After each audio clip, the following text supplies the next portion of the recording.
Today, I'm sharing with you my no water blueberry mead. Let's get started.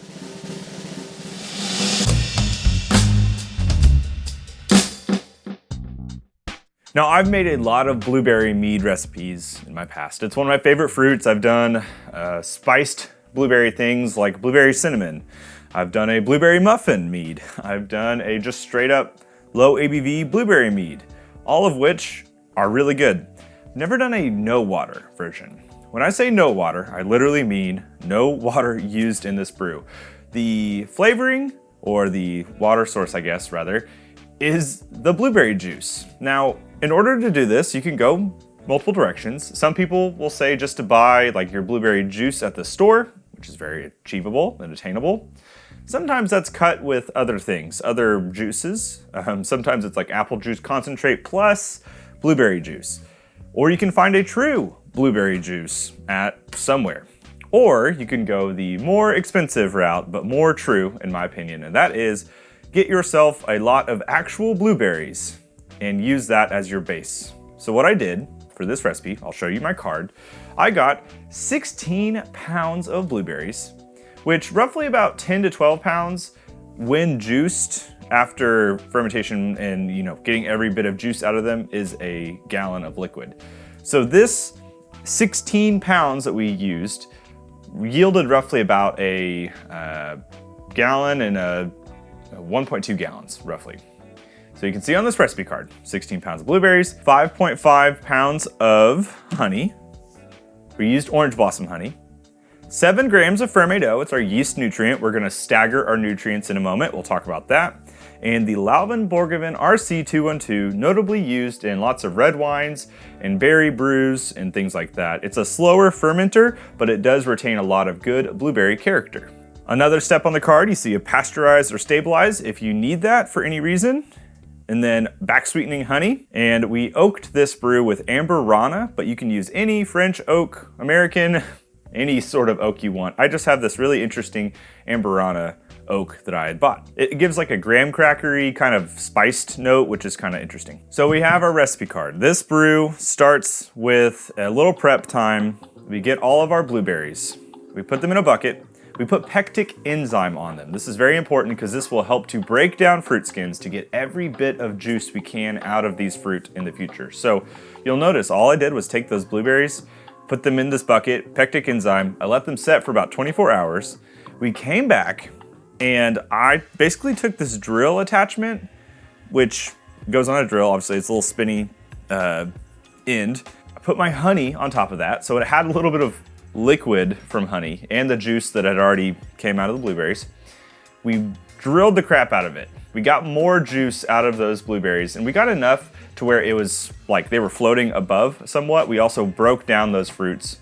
If you have something like a fruit press, and at this point you could go ahead and press your blueberries and get just the juice. However, I wanted to ferment on the skins, and we'll talk about that in a second, how that can affect the fermentation, but I wanted to ferment on the skins, not just the juice. So we do use a fruit press later though. We took a starting gravity reading after we mixed all that up, 1.142 starting gravity. So the Borgevin RC212 is not gonna chew through all of that, but it will chew through a lot of that fermentation. So we started that, pitched our yeast in, and we let it start fermenting. We added our yeast nutrient 24 hours after the pitching of the yeast and 48 hours. We split them in two. We let it start going and obviously fermented decently well. My tip and trick here is we're gonna use a fruit press in order to get the most juice out of this fruit. You don't really wanna wait until fermentation is totally done because we're gonna end up introducing a little bit of oxygen. So what I did was, when I saw the gravity start to slow down a little bit, when I saw like the yeast slow down, I took a gravity reading. At about 1050 gravity, which was roughly about, a 12%-ish, I went ahead and pressed the mead.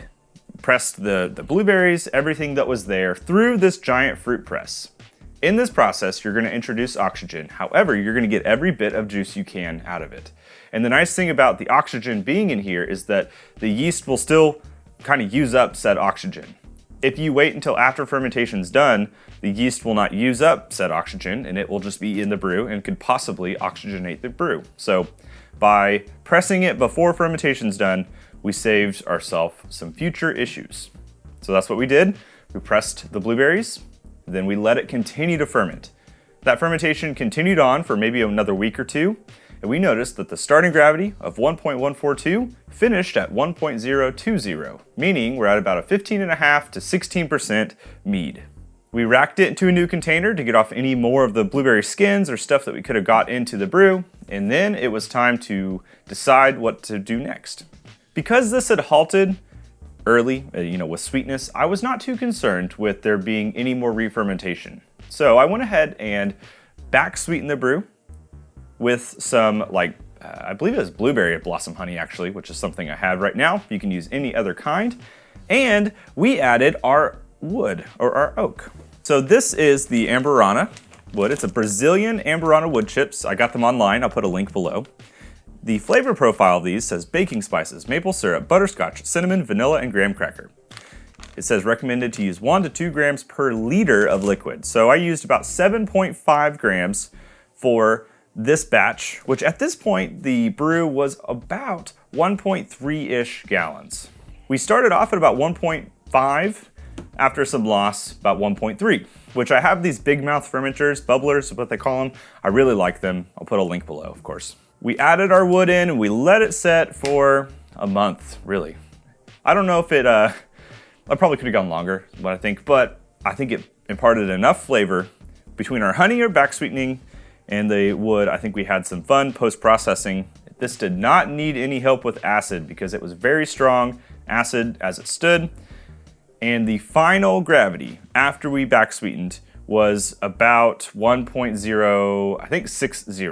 So this is a very sweet brew, 1.060 final gravity. Sometimes I start at that gravity, so that's pretty wild. Anyways, it's about 16%, very sweet. It is now, at this moment, the moment I'm recording this, about 4 months old.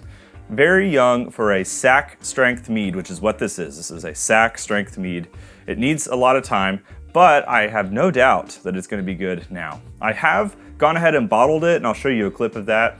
I do have plans to send this off to some competitions, and I have bottled in a mixture of these 187 milliliters and 375s, or the beer bottle size. So that's kind of why I bottled in different sizes. Also, it's very strong. There's no need for me to drink a whole giant beer bottle of this with how strong it is. So now that we've walked through the process, here's a timeline so you can see what it looks like. I like to do these timelines if you're replicating what I'm doing. This is probably similar for any no water mead you're making. If you're doing something no water peach, no water blueberry, blah, blah, blah. Similar timeline, I would say. Obviously, the last part being aging is what could go on forever. We've talked enough. Let's open this bad boy and see what he tastes like.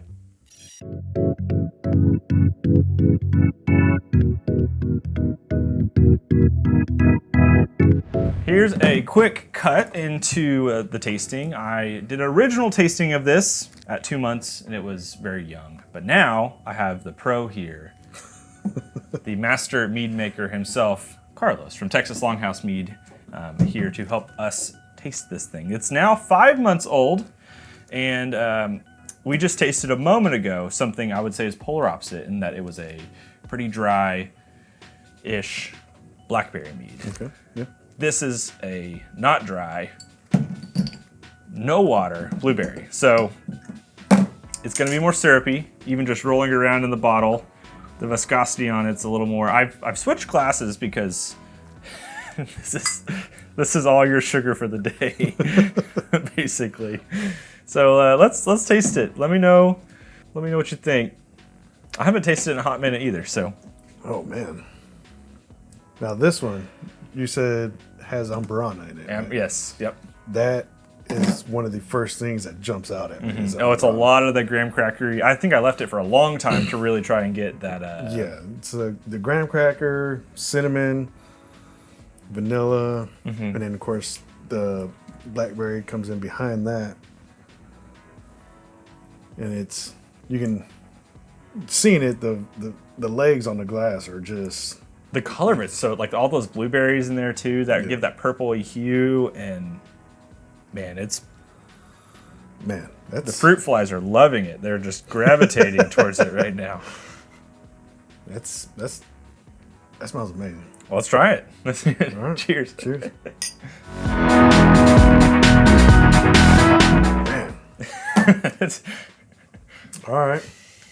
That is I'm handful of blackberries in my mouth. Yeah, there's literally that. Like you just crunched some blueberries, you just went and just jam. It's blueberry jam, just straight up.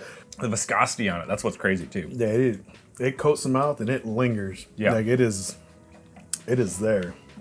What do you think about the, obviously it's sweet. Yes. It's not cloyingly sweet, but it's definitely sweet. The acidity and tannin balance in this is really nice. Mm-hmm. I like it. The heat from the alcohol, what you said, 13%? I believe it's somewhere around there, 14 maybe. But even then, 13, 14, 15%, it's still, there's no heat to it. No, this is going to be at 122 points of gravity burned. So that it's 15, 16%? About 16%. Yeah. Yeah, that's, and how old? 5 months at this point. You're a liar. It is. 5 months. That is actually really good. You want to guess the final gravity of it? Final gravity. All right. I'm gonna go the sweetness, the balance is there. The acidities, you get it's a sharp acidity but rounded. Mm-hmm. So with the oak and tannin plus the blackberry, I'm gonna go 1055. You were super close. 1060. Final gravity 1060. That was a great guess. Man. Yeah. I kept adding honey to this thing because it was so acidic. I mean, I've done 0 acid balance adjustments to this because the blueberries naturally had so much acidity to them. The oak was there. I just kept throwing honey at it, and I was like, I feel like I've got too much going on here. And you kind of have to in order to make it balance. Yeah. Well, this reminds me when I came up for that bottle share with, was it Boots and Dudes 3, I think it was? And I brought the Heart of Darkness. Oh, yeah. Like the flavor-wise, the initial flavor, I was like, man, this reminds me of the Heart of Darkness because it's a big berry bomb. Yeah. But then it instantly changes with the Amburana and the balance of it overall. It's fantastic. I like it. Thank you. I plan on sending this to specifically the Mazer Cup, and I'm not going to post this video before, so it's going to be a hot minute because Mazer's in like a couple months. Yeah, November or something like that. So here are the results from Mazer Cup specifically. I don't have a ton of bottles of it, so I've been kind of sparingly deciding. Like, I did a lot of these 187s because one, that's plenty of meat. The reason we poured a super small amount, like 16%, 16, we drank maybe, I don't know, 2 ounces at max a piece. Yeah. And that's like plenty. So I did smaller bottles, but I'll have to send off bigger bottles, unfortunately, for these bigger comps. So they're the results. However it did, I have no idea. They could have gave it a 4, and here we are. If that's how it happened. Fantastic. But anyways, I think it's really good, and I'm excited to do more. My wallet's not excited to do more meads like this because this was not a cheap one. No, I imagine not. For a 1.5 gallon kind of yield to spend 16 pounds of blueberries plus all the honey, not a cheap one, but it's fun nonetheless. Well, there's people out there that prefer sweet meads like this. They'll tell you, no, I like dry wine, but they prefer meads like this, which is good and kind of interesting in a way because people, as they learn about mead, actually change their preferences about what they drink. But this, as a mead judge myself, I would say if this scores anything below 38, I'd be surprised. And Mazer's a really strong and difficult competition. Yep. But, I've judged 8 competitions now, and big competitions, not that there's anything wrong with small competitions, right? But at big competitions, if this scores below 38, I'd be surprised. I'll hold you to it. if you want to check out Carlos, he's got his own meadery, his big time now, called Texas Longhouse Mead. There'll be some links below. It's in Texas, if you didn't figure that part out right there. But he's up for the weekend hanging out, and he's on the Homebrew Guys podcast, if you haven't checked out my podcast with BC. But more importantly, go check out Carlos with Texas Longhouse Mead. He not only has the meadery, but he's also got a YouTube channel. He's double dipping into this world, so. And more videos will be coming out soon-ish.